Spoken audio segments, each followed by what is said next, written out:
कह रहा है कि कवि अपनी प्रेमिका से कह रहा है कि प्रेम और सौंदर्य के संसार में संतुलन कायम है, कि जिस प्रकार से प्रेम रहता है उसी प्रकार से प्राकृतिक सुंदरता रहती। कवि कहीं ना कहीं अपने प्रेम को प्राकृतिक सुंदरता से जोड़ रहा है।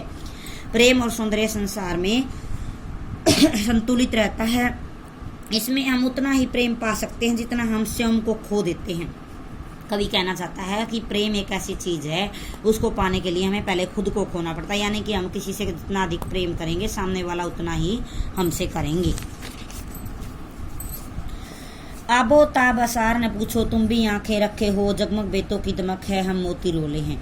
क्या कह रहा है कि आबो ताब असार क्या होती है? चमक दमक के साथ है। आंखें रखना मतलब तुम्हारी अपनी भी तो आंखें हैं, तुम भी तो देखने में समर्थ हो।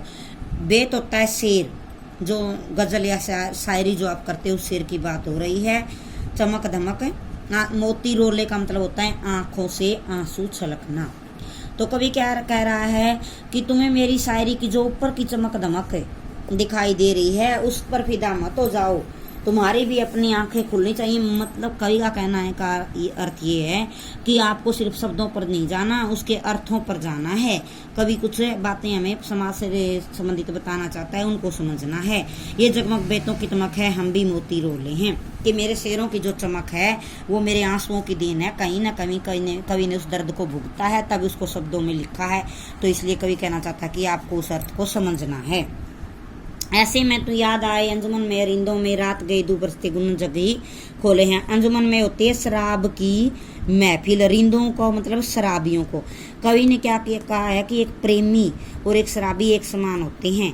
जिस प्रकार से शराबी शराब के बिना नहीं रह सकता, एक प्रेमी भी प्रेम के बिना नहीं रह सकता। कवि कहना चाहता है कि मुझे तुम्हारे प्रेम की याद ऐसे आती है जैसे शराबी को शराब की याद आती है। रात गए उर्दू फरिश्ते को, रात के समय फिर कवि दूसरी पंक्ति में क्या कह रहा है कि रात के समय देवदूत आकाश में बैठकर संसार के पापों का अध्याय खोलते हैं। उस रात के समय कवि क्या करता है? जागता है, क्योंकि उसको अपने प्रेम की याद आती है।